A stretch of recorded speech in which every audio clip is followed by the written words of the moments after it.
Bom, boa tarde a todos. Sejam bem-vindos ao nosso seminário da quarentena da Escola de Matemática da Unirio. Essa é a nossa quinta palestra e a gente tem o prazer de ouvir e receber direto dos Estados Unidos aí o nosso companheiro Ítalo Lima. O Ítalo é matemático e estatístico, e é atualmente focado em métodos quantitativos e análise de dados, trabalha como cientista de dados no Facebook, mas o mais legal é que a gente estudou junto, né? Então, no mestrado, o Fábio também, na CIMAS, a gente foi amigo aí, esse que é o mais legal do currículo dele. Ele vai falar sobre maximizando rivalidades e minimizando quadrados, como estimar uma elipse. Ítalo, fica à vontade aí. Obrigado, Michel. Obrigado, Fábio, pelo convite. Então, a palestra, como eu falei um pouco antes, é bem leve, bem mais relaxada, não tem muita coisa preparada. Vamos só falar um pouco sobre essa ideia de como você pega um monte de pontos que estão meio que aleatório por todo lugar e tenta entender um pouco mais isso usando a estatística. Então, tem uma história interessante por trás, então vamos só explorar isso um pouco. Mas antes de falar sobre isso, só dar uma introdução um pouco um pouco do meu passado, como o Michel falou. A gente estudou junto lá com o Michel e com o Fábio. Por sinal, algumas palavras vão sair em inglês, eu desculpo por já. Às vezes as coisas se confundem um pouco. Bom, eu comecei, na verdade, aqui na cidade bem do Nordeste, aqui bem pequena, chamada Aracaju.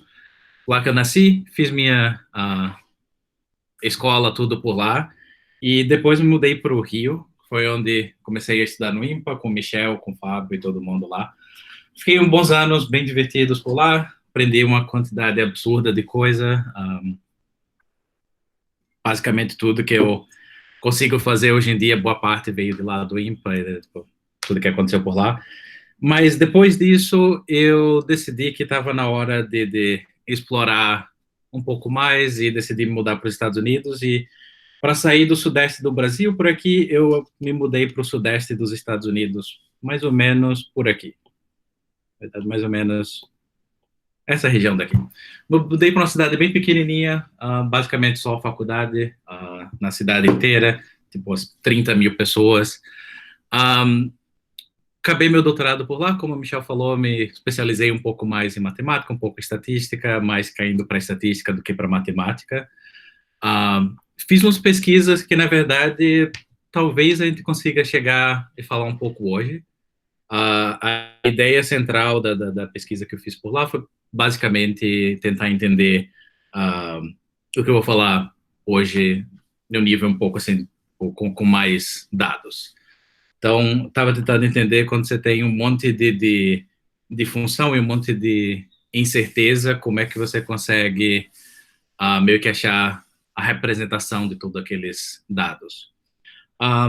Depois de passar um bom tempo escrevendo e estudando, indo para aula e tudo mais, finalmente me graduei e achei um emprego bem perto da cidade, eu estava mais ou menos por aqui, eu me mudei logo para o lado aqui, ainda no sul dos Estados Unidos, no sudeste dos Estados Unidos.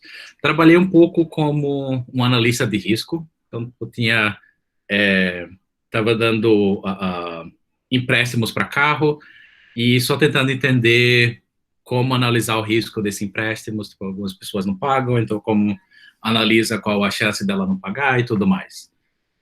Fiquei trabalhando lá durante um tempo e decidi me mudar de novo, dessa vez daqui do Sudeste para do Sudeste para o Oeste dos Estados Unidos. Onde eu estou agora, estou na Califórnia, trabalhando no Facebook, como o Michel falou. Trabalho lá como um cientista de dados, tentando entender um pouco mais como analisar alguns dados sobre a infraestrutura do Facebook para fazer ele ficar um pouco mais reliable, um pouco mais, você pode depender mais de que não vai quebrar. Confiável. Isso, confiável, obrigado. Então, estou trabalhando lá faz mais ou menos 2 anos agora, um pouquinho mais do que isso. Um lugar impressionante para se trabalhar, bastante problema interessante, mas tudo que eu vou falar hoje tem absolutamente nada a ver com isso. Então, hoje a gente vai falar sobre um pouquinho de matemática e um pouquinho de estatística. Bom, então vamos pular direto na elipse. Eu tenho umas animações aqui, eu espero que funcione. Depois eu também posso compartilhar todas essas animações, tudo que eu fiz aqui. Uma coisa, eu queria que isso fosse um pouco mais interativo. Como a gente faz interação nesse canal? Por chat? Se eu fizer pergunta, como é que as pessoas respondem? A gente pode ligar o microfone e te responder, né? Pronto, perfeito. Então vamos assim. Então, como o Michel falou, falar um pouquinho sobre intriga dos matemáticos lá do século XVIII, falar um pouquinho sobre quadrados e sobre elipses. A primeira pergunta, na verdade, essa ideia do método dos mínimos quadrados, que é o que eu vou falar hoje, ela surgiu lá no finalzinho do século XVIII, começo do século XIX. A pergunta que eles estavam tentando responder naquela época, bom, ainda hoje, mas astronomia, basicamente todo matemático estava trabalhando um pouco com astronomia, então eles estavam tentando entender como que você estima qual a órbita de um cometa. Você não consegue ver o cometa inteiro, você consegue analisar alguns pontos dele, você consegue medir ele de vez em quando, e eles estão tentando estimar como é que essa órbita vai ser. E uma representação disso são esses pontos que eu tenho aqui. Então, imagina que esses pontos brancos aqui são as observações que a gente está fazendo de um cometa. Ele está passeando numa órbita elíptica, não é exatamente verdade, pode não ser exatamente elíptica desse jeito, mas digamos que seja mais ou menos isso, e a gente está tentando estimar qual seria a órbita dele. Olhando assim visualmente, eu acho que não é tão difícil imaginar como seria essa órbita, certo? Acho que faz um pouco de sentido de que, tipo, se você meio que apertar o olho um pouquinho, você quase consegue ver uma elipse perfeita formando lá. E, na verdade, se tentar colocar uma elipse que meio que aproxima isso, você consegue ver que forma uma elipse boa. Alguns pontos, eles são um pouco fora da elipse, alguns pontos são um pouco dentro, nada é extremamente perfeito, não está passando por todos os pontos, mas ainda assim é uma elipse bem interessante. A pergunta que eles estavam fazendo era, ok, dado todos esses pontos, como é que eu chego nessa elipse daqui? E, na verdade, se a gente só mudar algumas coisinhas aqui, só para fazer ficar um pouquinho mais interessante, se eu colocar menos pontos aqui, digamos que ao invés de 50 observações que eu tinha antes, eu só tenho 10. Você vê que a elipse que a gente está estimando não é, na verdade, perfeita. Ela tem uma certa quantidade de erro, ela está mudando um pouquinho conforme o tempo vai. Então, não é simplesmente olhar para os pontos e dizer a elipse é aquela. Tem um pouco de estimação que vai por trás disso. Então, a ideia que eles estavam explorando é, ok, como é que a gente pega alguns pontos que a gente consegue observar desse cometa e tenta entender qual vai ser essa órbita em geral. Então, acho que para o final da palestra, essa é meio a questão que a gente vai tentar responder. Como é que eu estimei essa elipse daqui? Mas antes da gente ir lá, vamos dar uma volta aqui e falar sobre uma outra coisa um pouquinho mais simples. Digamos que eu tenha... Então, o que eu tenho aqui é uma certa quantidade de pontos. Vocês conseguem ver aqui os pontos em branco. Então, peguei 5 pontos aleatórios e joguei na reta. Digamos, entre 0 e 10, essa reta. E a pergunta que eu estava tentando... Tipo, uma das primeiras perguntas que a gente quer fazer quando tem os pontos assim é como é que eu represento esses pontos se eu não puder passar toda a informação que eu tenho deles? Então, aqui eu tenho 5 pontos. Como é que eu representaria essa informação se eu só pudesse lhe dar um ponto? Um número simples. Qual seria tipo, o número simples que captura a essência desses 5 pontos? Ou, em uma certa maneira, qual o ponto que captura a localização de onde esses 5 pontos estão? E ideias. Como é que eu capturaria isso?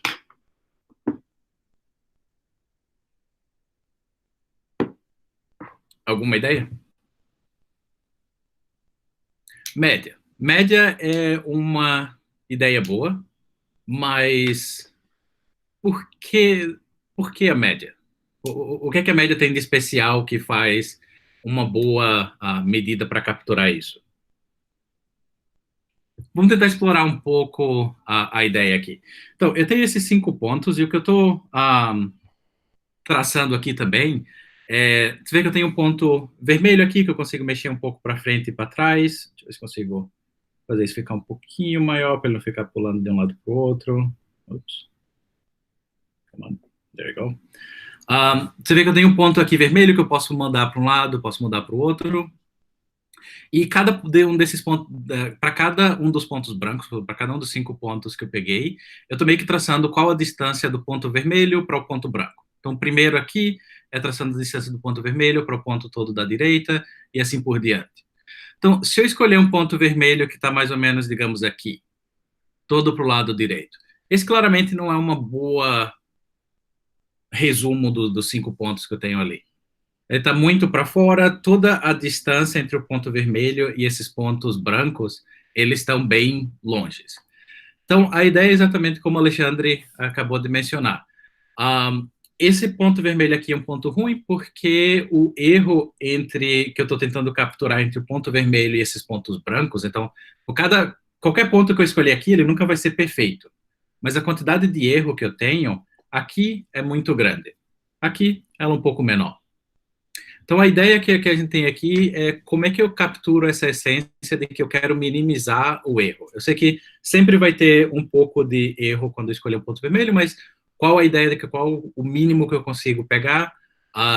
E essa seria meio a ideia da localização central desse ponto.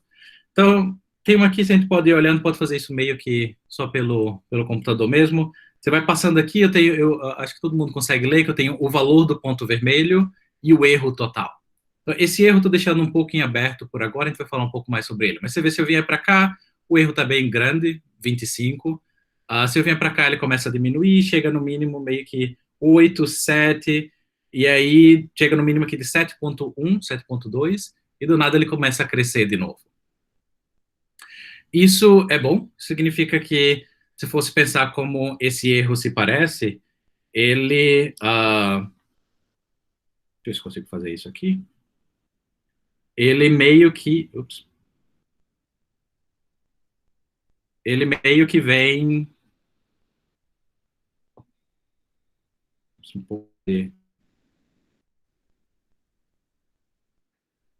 O erro meio que se parece um pouco assim. Aqui, nessa lateral, o erro está bem grande. Aqui ele fica bem pequeno, e aqui ele começa a crescer de novo. Esse erro ele se parece um pouquinho com uma curva desse jeito. Uma parábola, uma curva muito fácil de lidar. E, na verdade, o motivo que é uma parábola não é por acaso, é o modo como eu escolhi medir esse erro. Então, o jeito de medir um erro é um pouco, a gente tem várias oportunidades. Na reta, a gente não tem tantas quanto parece, mas ainda assim a gente tem bastante. Quando você vai pensando em mais dimensões, isso começa a ficar com mais e mais liberdade de como você mede esse erro. Mas, por agora, confia em mim e vamos medir um erro dessa maneira daqui.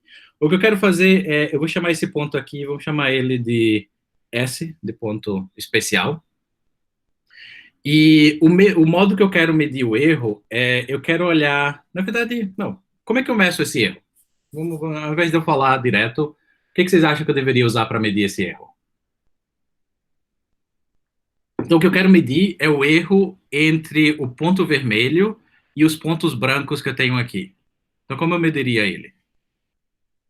Somatório da distância até os outros pontos.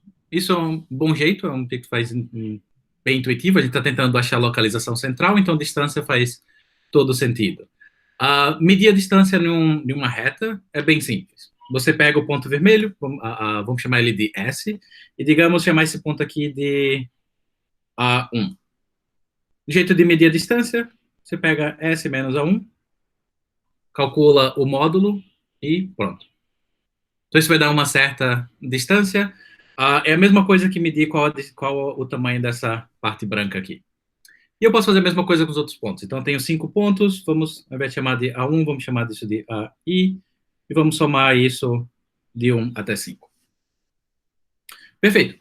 bem simples, mas como agora que eu acho qual é o menor possível, qual o melhor possível S para minimizar esse erro? Como eu faria isso? Alguma ideia?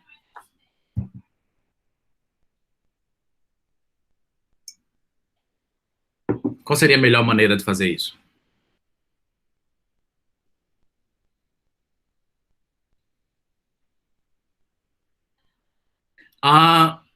Vamos ver se é a média. Mas ao invés de tentar adivinhar, vamos tentar derivar se isso vai chegar na média ou não. Alguma ideia de como eu minimizaria? Deriva, esse é o jeito tradicional de achar qualquer mínimo. Se você pensar sobre isso, isso aqui na verdade é uma função. Chama ela de f. Esses a e aqui, eles são fixos. Você pode ver que quando eu estava aqui na minha simulação, o ponto vermelho é a única coisa que se mexe. Cada um desses AIs, eles têm um valor fixo. Então, ele vai ser tipo 100, 150 e assim por diante. Significa que isso daqui, eles são fixos, então eu não me importo com eles. Na hora de minimizar, eles não vão mexer em nada. O S é a minha variável, é a única coisa que está se mexendo. Então, isso daqui, na verdade, é uma função f de S. Sempre que você quer minimizar uma função, a primeira coisa que você pensa é vamos tirar a derivada e igualar a zero. Se a gente conseguir resolver esse sistema, quando isso é igual a zero, S vai ser o mínimo, ou mais ou menos, na verdade, você ainda precisaria olhar a segunda derivada, ver se é menor que zero, e assim por diante. Mas por agora, duas derivadas é muita coisa, vamos olhar só para uma. Então, tirar a derivada igual a zero, e a gente resolve isso. Derivada do valor absoluto não é exatamente a coisa mais difícil do mundo, a gente consegue achar ela. Lembrando que o valor absoluto de x, ele é exatamente assim. Esse é o gráfico dele. Então, a derivada dela vai ser... Ok, vamos lá. Isso daqui vai ser igual a menos 1 nessa parte daqui. Ela vai ser igual a mais 1 nessa parte daqui. Então, basicamente, tem dois valores, menos 1 e mais 1. Isso daqui vai depender se toda essa parte daqui é igual a maior que zero ou menor que zero. Então, isso daqui, se for menor que zero, eu vou deixar um pouquinho aberto aqui só para não escrever muito, mas ou se isso daqui for maior que zero. E essa parte aqui, esse quadrado, é exatamente essa expressão. Não vai ser exatamente isso, porque eu tenho vários termos, eu tenho 5 termos, eles podem somar de maneira diferente, mas é basicamente isso. Isso tem um certo problema. O maior problema disso aqui é que não tem zero. Ou é menos 1 ou é mais 1. E o que faz sentido, a gente está tentando tirar a derivada igual a zero, mas o valor absoluto tem um pequeno problema aqui na origem, exatamente onde a gente se importa, que ele não tem derivada. Ele meio que, a derivada vira uma função descontínua. Menos 1 pula direto para mais 1. Então, a gente tem um pequeno problema aqui, fica um pouco mais difícil achar qual seria o mínimo desses pontos aqui. Então, vamos tentar uma alternativa. E, por enquanto, isso vai parecer meio que eu estou trapaceando para deixar isso mais fácil, mas, de novo, um pouquinho de confiança, a gente vai chegar porque isso faz sentido daqui a pouquinho. Ao invés de usar a derivativa, o valor absoluto, vamos medir a distância de uma maneira ligeiramente diferente. Então, ao invés de medir a distância usando o valor absoluto de S e cada um dos pontos AI, vamos, na verdade, medir o quadrado. Quadrado é bom porque quadrado lembra de parábola, parábola bem familiar, estuda desde o ensino médio, estou bem fazendo qualquer coisa com isso, estou bem mais tranquilo. E vamos ver se a gente consegue refazer exatamente o que eu tinha feito antes, mas usando agora essa nova função, f de s. Então, quando eu estou somando um monte de quadrados, eu não vou tentar expandir isso, porque vai dar uma coisa bem gigantesca, mas, tipo, expandindo um termo aqui, daria o quê? S menos 2S vezes A1, digamos, mais A1 ao quadrado. Esse A1 daqui, eu não me importo muito com ele é uma constante fixa, ele não vai influenciar na minha função. Isso daqui ainda é uma função quadrada, então ainda estou bem. E quando eu somo um monte de função quadrada, tudo ainda é quadrado, então está tudo em família, tudo tranquilo. Então, acho que parece bom para tentar ver se a gente consegue achar a derivada disso. Eu poderia expandir, fazer tudo, ter um jeito bem mais fácil. A derivada, ela tem um monte de coisa interessante, tipo, quando tem soma, eu não me importo, posso simplesmente pular ela. Quando tem meio que uma composição de funções, como a gente tem aqui, tem primeiro uma subtração e depois eu tiro o quadrado. Eu posso usar a regra da cadeia e fica bem mais fácil de tirar essa derivada, então isso vira o quê? Isso vai virar a soma eu ignoro, tirando a derivada disso, vira 2 vezes S menos aí, e a derivada do que está dentro, que é só uma subtração, não se importa, a derivada não se importa muito com mudando para um lado e para o outro, deslizando só, então a gente está bem. Então isso é a derivada, bem mais tranquilo do que o outro, fórmula bem mais simples. Eu quero fazer isso ser igual a zero, e agora isso vira bem mais fácil. Se eu quero isso ser igual a zero, uma coisa bem um sistema de equação aqui, uma equação não é tão difícil de resolver, porque tipo, o 2 aqui está multiplicando todo mundo, então eu corto esse 2 aqui, ele vai dividir, 0 dividido por 2 não importa, então eu vou sobrar o quê? Soma de S menos aí, eu quero que isso seja igual a zero, esse S aqui eu estou somando ele várias vezes, nesse caso eu estou somando ele 5 vezes, um para cada ponto, então significa que eu tenho 5S, e aqui eu tenho a soma de todos os aí, eu quero que isso seja igual a zero, então meu S vira soma do aí, divididos por 5. Exatamente a média. Ok, então agora a gente finalmente pode dizer que a média faz um pouco de sentido. Minimizar esse erro, realmente faz sentido usar a média. Muito bom. O único problema com isso tudo é que, primeiro, ok, faz sentido usar a média, mas eu fiz um monte de hipóteses lá, eu coloquei o quadrado, que não faz muito sentido, quando eu tentei usar o valor absoluto, deu tudo errado, então tem um monte de coisa por trás disso. Mas antes de falar por que a média realmente faz sentido, vamos olhar uma coisa bem rapidinha aqui. O que aconteceria se ao invés de usar o quadrado, se eu usasse o valor absoluto como eu usei antes? Então, para eu fazer isso analiticamente, um pouquinho difícil. Para eu fazer isso computacionalmente, o computador está fazendo, então não me importa. A ideia é razoavelmente a mesma. Aqui, o valor é razoavelmente alto, 140. Aqui ele começa a... Não, desculpa. O erro aqui é razoavelmente alto, 1000 e pouquinho. Aqui, se eu começar a vir para o meio, ele começa a diminuir. Então, vamos tentar achar onde é que é o mínimo aqui. Aqui ainda está diminuindo, 300. Se eu vier por aqui, mais ou menos, isso vira 340. E depois, se eu subir por aqui, ele volta para o 350. Então, parece que o mínimo desse caso é mais ou menos por aqui. O valor é razoavelmente tipo esse 545 aqui. Alguém tem alguma ideia do que representa esse 545? Qual um outro jeito de chamar isso?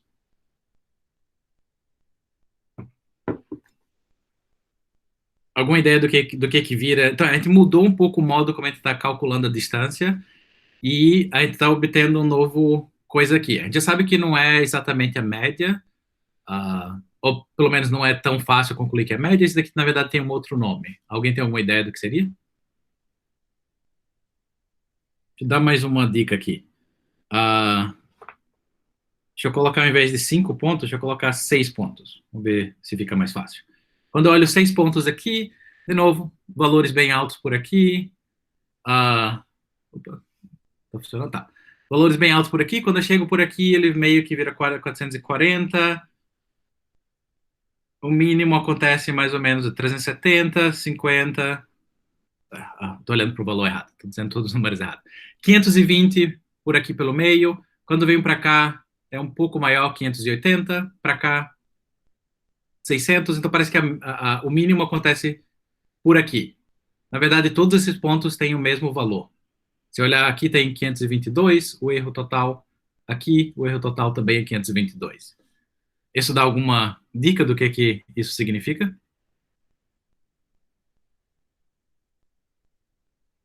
exato, que o valor por fora fica... Essa é exatamente a mediana. E essa é exatamente a diferença que acontece quando você usa os quadrados, quando você usa o quadrado da distância, ou quando você usa o valor absoluto. E acho que foi o Alexandre que falou aqui que...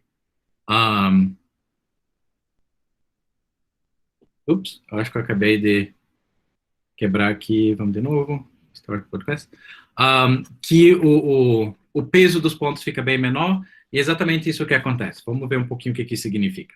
Mas antes de ir lá, vamos tentar agora entender... Ok, eu falei muita coisa sobre esse quadrado, mas ainda não expliquei por que faz sentido. Para explicar um pouquinho por que o quadrado faz sentido, o primeiro, é claro, é porque é fácil de fazer, então isso por si só já é um bom motivo, mas tem um motivo um pouquinho maior além disso. Para falar sobre isso, vamos falar um pouco sobre a distribuição normal. Acho que as pessoas, todo mundo aqui conhece a distribuição normal, algumas vezes chamada de distribuição gaussiana também. Tudo tranquilo com ela? Alguém sabe me dizer por que a distribuição normal ou a distribuição gaussiana é importante? Ela é uma das coisas mais importantes que a gente tem, por muito tempo ela foi estudada, basicamente tudo que pode estudar sobre ela. Por que as pessoas se focaram tanto na distribuição gaussiana?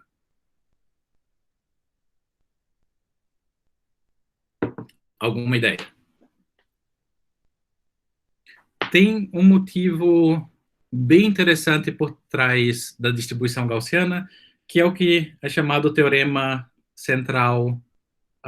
Tem a ver com a natureza, de uma certa maneira.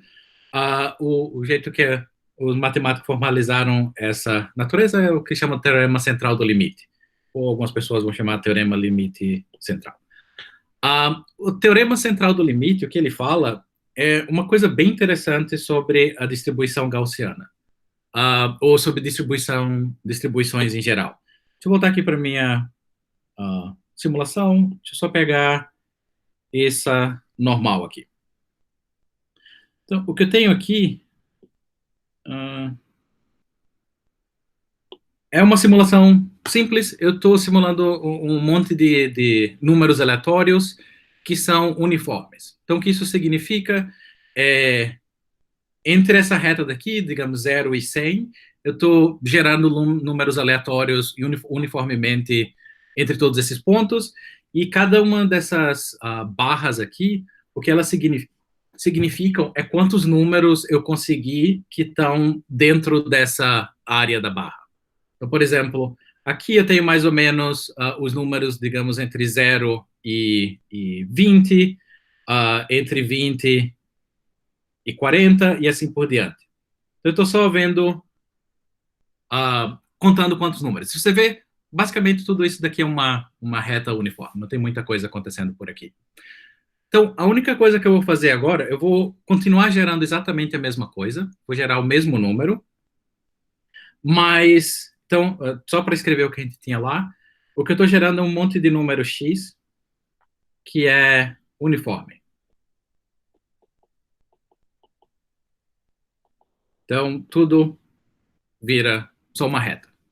Os pontos, eles basicamente são distribuídos uniformemente nessa reta. O que eu vou fazer é pensando um pouco sobre a natureza. Imagina que cada um desses xi daqui é meio que um erro em algum processo que está acontecendo. Pensando sobre algo bem comum na natureza, o mercado de ações. No mercado de ações, você tem tipo, o preço de uma ação, tem um monte de gente que está ou comprando o que faz essa ação ir um pouquinho mais alto, ou vendendo, faz essa ação um pouquinho mais baixo, e aí ela fica se mexendo para cima e para baixo. Digamos que cada um desses x's daqui é dizendo se a pessoa comprou ou vendeu uma ação. No final das contas, como essa ação está se mexendo, ela na verdade vai ser o quê? Ela vai ser um monte desses x's. Cada vez, a primeira pessoa foi lá e comprou, a segunda pessoa foi lá e vendeu, e assim por diante. Então, o que eu estou fazendo é que no final, o preço dessa ação, a variação que ela vai ter, vai depender da soma de todos esses x aqui. Então, estou adicionando um monte de erro que não tem nada a ver com a distribuição normal, que são todos uniformes. Vamos ver o que acontece quando a gente faz isso. Então, o que eu tenho aqui é exatamente, nessa simulação aqui, eu consigo dizer, ok, ao invés de olhar só para um erro, que a gente sabia que era um uniforme, vamos olhar para dois. O que acontece quando você soma dois erros? Agora eu vou deixar a simulação rodar um pouquinho aqui. Você pode ver que é bem diferente. Antes você tinha uma reta, uma coisa perfeitamente uniforme, uma reta. Agora você tem mais essa ideia de que ele está caindo um pouco nas laterais. Então, você tem um meio bem elevado e caindo nas laterais. Você continuar fazendo isso, digamos que 5 agora, consegue ver que cada vez mais ele começa a se parecer com essa curva da distribuição normal, essa curva de sino, bell curve, que é bem concentrada no meio, decresce bem rapidamente para as laterais. E é exatamente isso que o teorema central do limite fala. Ele simplesmente fala que quando você tem um monte de erro que é pequeno, e você começa a somar todos esses erros, o que vai acontecer com ele é que eles vão virar uma distribuição normal. Tem um monte de hipótese com isso, você precisa assumir que, no caso do mercado financeiro, que as pessoas não estão falando uma com a outra, você precisa assumir que as pessoas estão meio que comprando tudo no mesmo nível e assim por diante, mas basicamente ele está dizendo que a distribuição é normal. Então, o que isso significa é que qualquer coisa, qualquer tipo de processo que a gente esteja pensando que usa um monte de erros pequenos e que você está adicionando esses erros, você está meio calculando o total de um monte de erros pequenos acumulados, eles vão meio que se comportar como uma distribuição normal. E aqui tem um monte de hipóteses e formalidade que eu estou pulando, mas basicamente isso. Uma coisa bem interessante, quando a gente estava olhando aqui, o jeito de resolver isso daqui foi olhando para tomando a derivada. Para provar o teorema central do limite, para provar que realmente isso daqui vira uma distribuição normal, a ideia é exatamente a mesma. Você vai ter uma função, essa função é um pouquinho mais complicada, ela, é claro, vai ter um monte de coisa por aqui, e o que você vai fazer é que você vai, na verdade, tomar a derivativa algumas vezes, você vai tomar a derivativa, na verdade, 2 vezes, chamada série de Taylor, você vai expandir isso daqui, e o que você vai notar é que quando você expande essa derivada, essa parte daqui, de uma certa maneira, ela vira exatamente uma distribuição normal, e essa parte extra que acontece aqui é bem pequeno que você simplesmente ignora.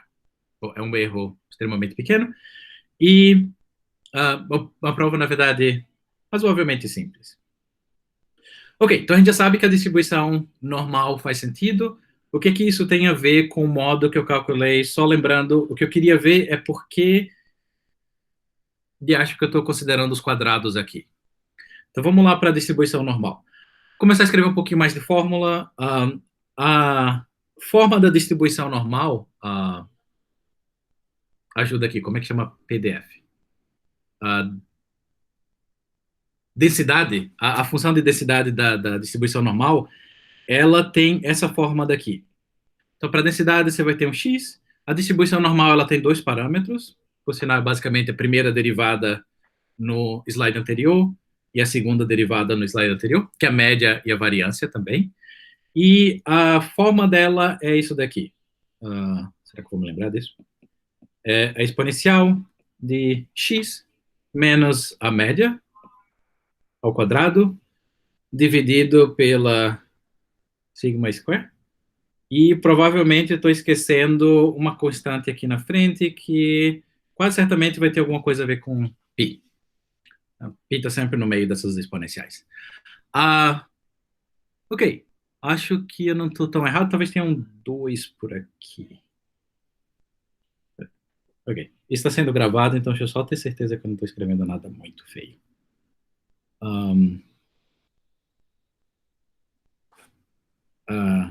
Normal distribuição. Só para ter certeza que eu não estou... Desculpa que a tela fica caindo aqui, mas... Ok. Distribuição normal. Acho que está basicamente certo, né? Está certo o suficiente. voltar. É basicamente aqui, só que esse 2 aqui vai estar aqui fora. Ok, então a gente tem essa... Ops, não estou projetando de novo. Só um segundo. Ok, vamos lá. Então, a distribuição normal, ela tem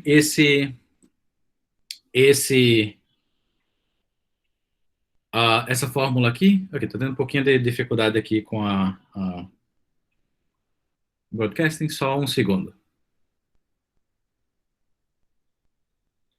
Ok, agora está funcionando. Perfeito. Então, tem essa distribuição normal. Ok, tendo um pouquinho de dificuldade com... deixa eu tentar reiniciar rapidinho aqui e ver se fica um pouco mais fácil. Estou falando sobre a distribuição normal, vamos ver como é que ela se naturalmente...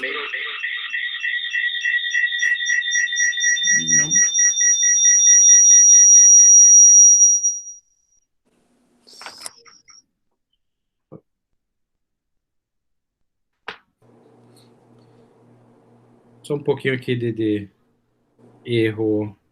Vamos ver. Agora vai. Com fé, agora vai.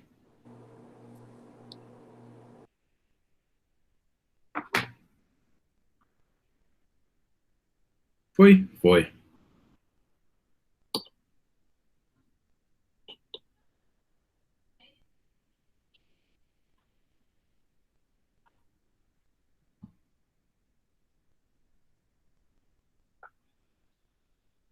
Ok, estou tendo um pouquinho de erro aqui com o negócio, acho que... Vamos ver como é que a gente continua nisso.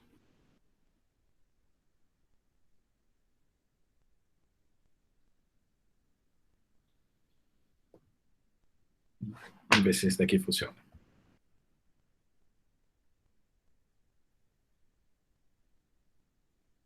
Ok. As pessoas conseguem ver eu projetando aqui? Por enquanto, estou só vendo você, então não estou vendo a projeção parou, né?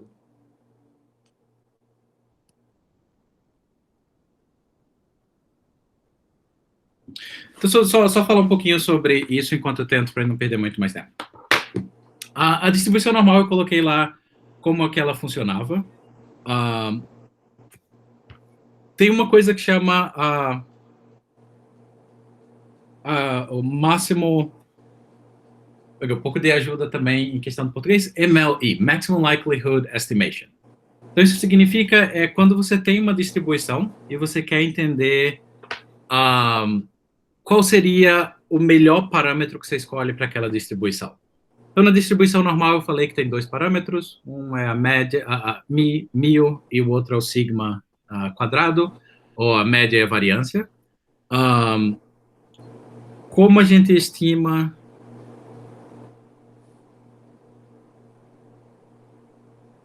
Como a gente estima qual que é o melhor parâmetro para aquele?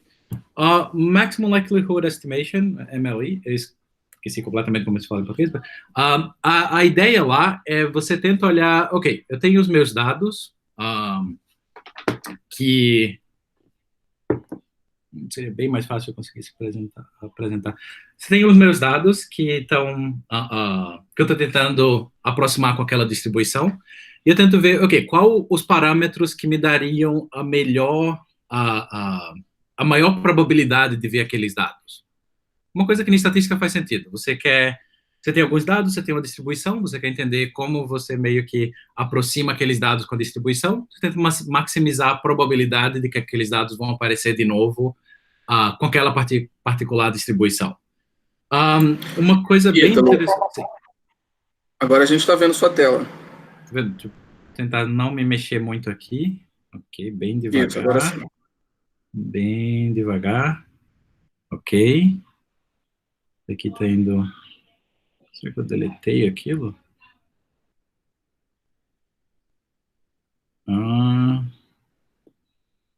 Ok, agora eu preciso achar... tá aqui. Perfeito.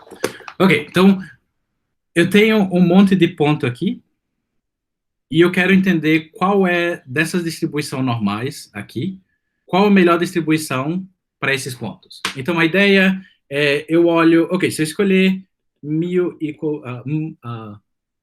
a média igual a 1 e a variância igual a 2. Qual a probabilidade de que se eu jogar um ponto aleatório novamente, eu vou conseguir alguma coisa que se parece com isso? Qual a probabilidade de ter esses 3 pontos?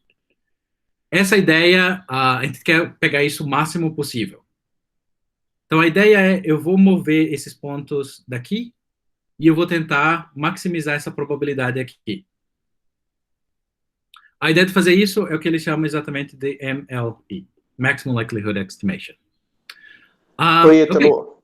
A gente chama de máxima verossimilhança. Muito obrigado. Máxima verossimilhança. Então, máxima verossimilhança. Ok, como é que a gente maximiza a máxima verossimilhança? Primeiro, preciso de uma função. Vamos chamar essa função de V. Essa função, ela vai variar com meu média e com a minha variância, sigma quadrado. E os meus pontos, eles vão ser meio que fixos. Eu tenho os meus pontos, eu quero entender qual os parâmetros que maximizam essa verossimilhança daqui. Essa verossimilhança, ela vai ter uma fórmula que vai ser basicamente a produto dessas distribuições daqui. Então, você vai multiplicar a exponencial com o primeiro x, o meu parâmetro 1000, sigma tudo ao quadrado, divididos por 2 em algum lugar aqui, e vai ter uma constante aqui, que eu nunca me lembro o que é. E eu vou multiplicar isso um monte de vezes. Ok, tem uma função bem gigantesca. Como a gente minimiza uma função? Ou maximiza, nesse caso. A gente já fez isso hoje, tira a derivada, e faz isso ser igual a 0. Não vou repetir a derivada aqui, mas deixo como exercício aí para vocês fazerem. Tente olhar para essa derivada aqui, você tem um monte de multiplicação. Acha a derivada disso, regra do produto. Perdeu umas 10 horas tentando calcular essa derivada. Faz ela ser igual a 0 e vê o que você acha no final disso. Se vocês confiarem um pouquinho no que eu estou falando aqui, o que vocês vão achar é que, na verdade, a média daquela distribuição é exatamente a soma do n, x sobre n, então é exatamente a média, como a gente conhece, e a variância vai ter uma fórmula aqui também. E o motivo que a média vira essa fórmula aqui, na verdade, é porque no final das contas, quando você está resolvendo toda aquela derivada, o que acontece é que você vai minimizar exatamente a distância entre o parâmetro que eu estou escolhendo, a média, todos os pontos, ao quadrado. Ou um outro jeito de minimizar isso é olhando para a derivada que a gente tem. Quando você tem a derivada, o que vai acontecer é que você vai obter exatamente essa fórmula daqui. 2 vezes a média menos os pontos igual a 0. Você lembrar disso daqui? Isso é exatamente o que a gente conseguiu quando a gente estava calculando a média aqui. Então, na verdade, a máxima verossimilhança da distribuição normal, dado uma certa quantidade de pontos, é exatamente os mínimos quadrados. E é por isso que eles têm uma importância bem mais relevante quando a gente fala sobre a distribuição normal. Achar a máxima verossimilhança da distribuição normal, mesma coisa que achar o mínimo quadrado, a mesma coisa que fazer o método dos mínimos quadrados. Então, perfeito. A gente já sabe que eu consigo achar uma média olhando para os mínimos quadrados, ou calculando o mínimo de todos os quadrados dos meus erros. E eu sei que isso faz um sentido porque isso é exatamente a máxima verossimilhança da distribuição normal. O que isso tem a ver com achar aquela elipse? Lembra que, primeiro de tudo, eu estava tentando entender como eu acho uma elipse. Na verdade, vocês, lembra da coisa que eu tinha inicialmente? Ela era isso daqui. Deixa eu só abrir aqui. Era um monte de pontos e uma elipse. Como que eu acho aquela elipse? Alguma ideia de como eu faria isso? Então, deixa eu só mostrar aqui.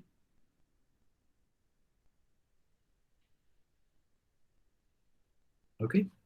Então, eu tinha essa elipse daqui, e lembra que o que eu quero achar é qual é a elipse que minimiza todos esses pontos. Lembra que isso eram meio que as medidas do cometa, e eu estou tentando achar qual a órbita dele. Com tudo que eu falei hoje, qual a ideia para minimizar isso? Ou qual a ideia para achar essa elipse? Algum chute?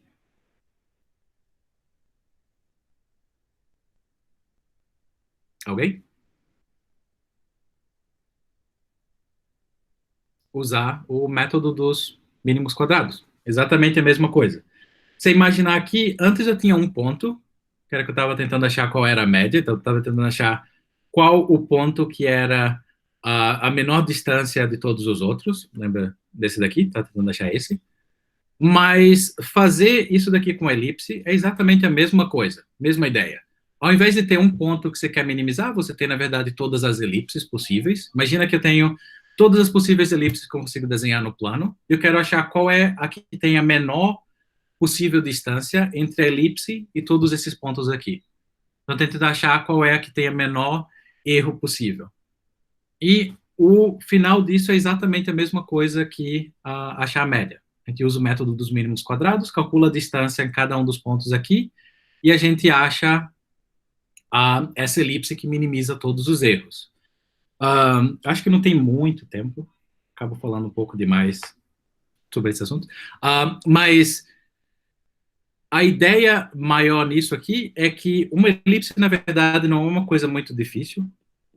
Ela tem, na forma mais simples, ela se parece razoavelmente assim, digamos, onde é uma relação que você tem entre x, vou chamar isso de z, uma relação entre x e y, são todos os pontos do plano, e, basicamente, eles divididos por a e b é igual a um certo z. Esse z daqui, no caso da elipse, ele vai ser fixo, e nesse caso ele é igual a 1. E tá faltando um quadrado aqui, talvez.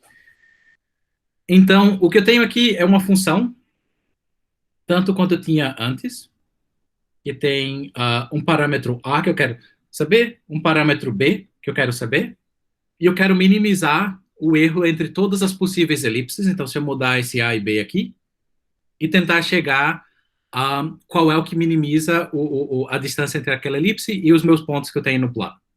Isso que a gente chama de uma regressão linear, mas, infelizmente, fica para a próxima.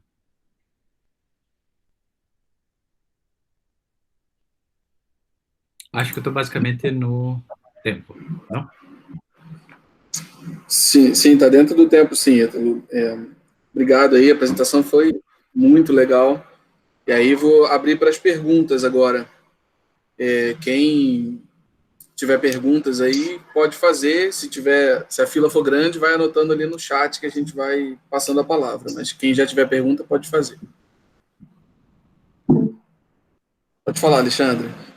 Oi, Ítalo.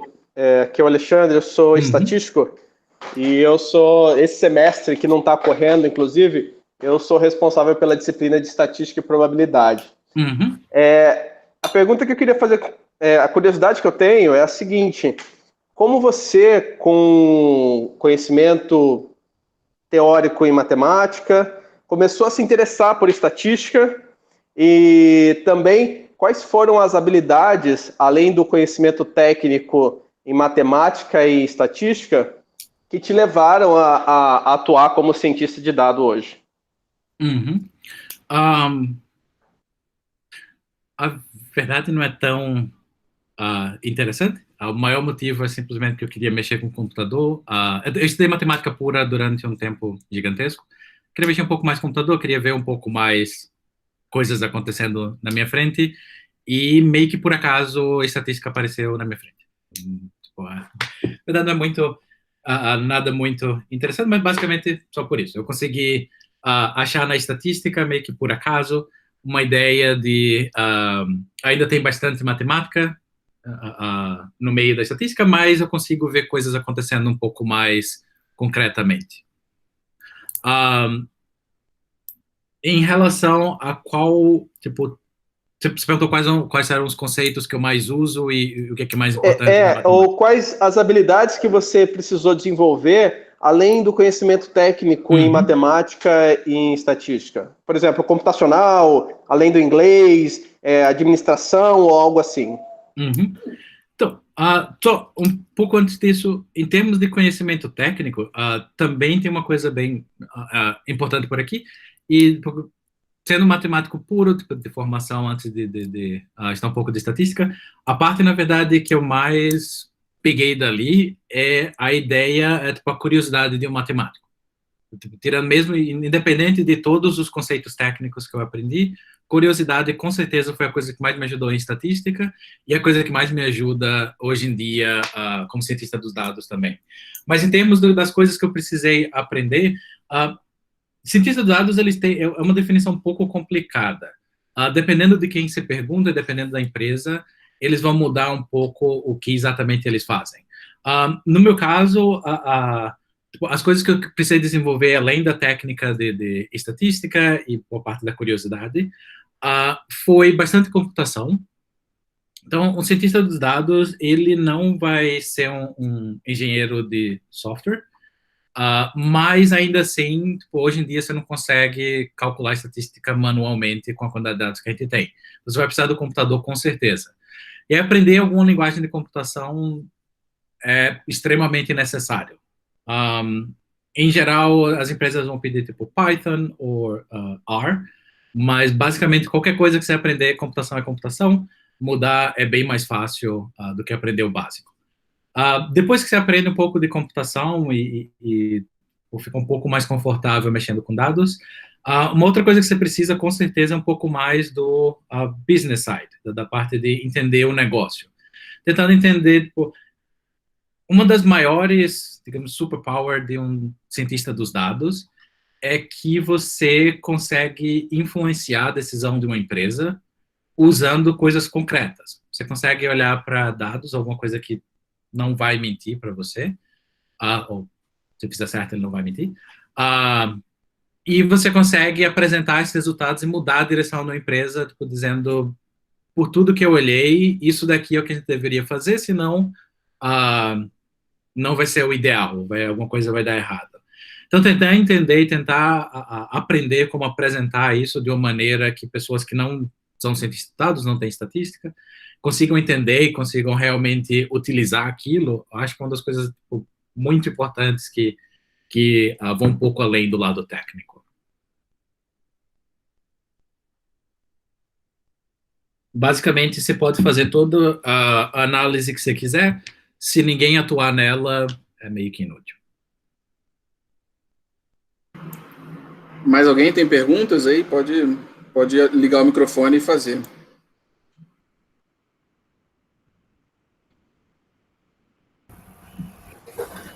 Ô, Michel, eu gostaria de falar com o Ítalo. Pode falar, Guilherme. Tá. Ítalo, antes de mais nada, parabéns pela tua apresentação. Obrigado aí por nos emprestar parte do seu conhecimento. Eu sou aluno da graduação, sou novo ainda nessa área da matemática, então se a minha pergunta não for pertinente ou for muito básica, você leva meus parcos conhecimentos aí em consideração. Mas a minha questão, assim, você fez uma apresentação e se pautou nos métodos dos mínimos quadrados aí, e usando a distribuição normal ou gaussiana, não é isso? Uhum. Nós temos diversos outros modelos. Uhum. Você chegou a testar algum outro modelo e esse se apresentou melhor, ou nós também poderíamos fazer esse tipo de trabalho, chegar a conclusões semelhantes usando outros modelos de probabilidade e, consequentemente, das distribuições? Obrigado. Não, a pergunta é extremamente pertinente. A parte da distribuição normal, toda a ideia é que ela foi bastante estudada, primeiro por causa do teorema do limite central, porque ele fala que várias coisas, no final das contas, vão ser bem parecidas com a distribuição normal. Mas um outro ponto extremamente relevante da distribuição normal é que ela é fácil. Tipo, ela tem um monte de quadrado é fácil de tirar a derivada, e você consegue minimizar coisas bem mais tranquilo usando a distribuição normal. Mas mudar essa distribuição é uma coisa que acontece bastante. Na verdade, uma coisa que eu estava esperando chegar hoje naquele ponto, mas ainda falta bastante para falar antes de chegar no ponto de ver outras distribuições. Mas, dependendo de como você mudar a distribuição, o método vai mudar um pouco. Então, ao invés de usar um quadrado, talvez você tenha que usar alguma outra coisa. Mas a ideia vai ser basicamente a mesma. Na verdade, eu toquei muito levemente quando eu falei sobre a primeira coisa que a gente falou hoje, que era a ideia de usar o valor absoluto como a diferença, ao invés de usar o quadrado. Na verdade, se você usa o valor absoluto, como alguém falou no chat, a gente ganha uma mediana, ao invés de achar a média. Mas, do mesmo jeito que a distribuição normal tem uma relação bem íntima com o método dos mínimos quadrados, se você usar o método da deviância absoluta, eu acho que chama, se você usar, que é basicamente usar o valor absoluto, você chega numa outra distribuição, que é a chamada distribuição de Laplace. E do mesmo jeito que você faz isso, você pode fazer com distribuições diferentes. Cada uma vai ter vantagens sobre as outras, depende um pouco do que exatamente você está tentando modelar.